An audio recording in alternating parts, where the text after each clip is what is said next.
च्या वॉर्ड क्रमांक 155 मध्ये जुन्या कार्यकर्त्यांना डावलून आयारामाला उमेदवारी दिल्यानं नाराजी नाट्य रंगले।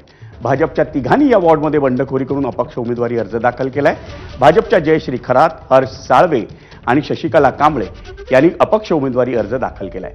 ठाकरेंच्या शिवसेनेतून 2 दिवसांपूर्वी भाजपमध्ये आलेल्या श्रीकांत शेट्टे यांना उमेदवारी दिल्यानं भाजप कार्यकर्ते हे नाराज झाले।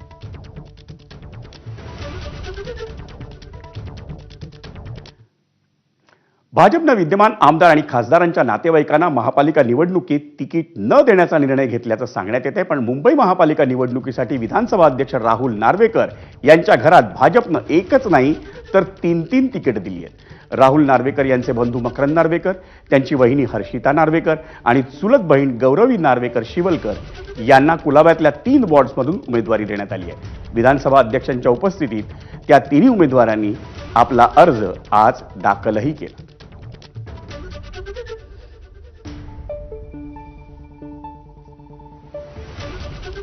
मुंबई महानगरपालिकेच्या निवडणुकीत गेल्या वेळेला पण मकरंद नार्वेकर हे 2012ला अपक्ष नगरसेवक म्हणून निवडून आलेले आणि आता पक्षांनी त्यांना परत उमेदवारी देऊन त्यांच्यावरचा विश्वासाला शिक्कामोर्तब केलेली आहे।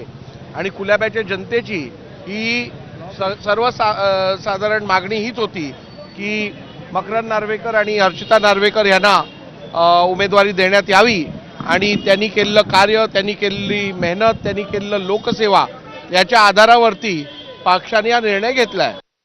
जो पक्षाचा कार्यकर्ता आहे त्याला तिकीट मिळालंय, जो परिवारात कोणाचा तरी नातेवाईक आहे म्हणून तिकीट दिलं असं झालेलं नाही, आम्ही करणार नाही, करू शकत नाही।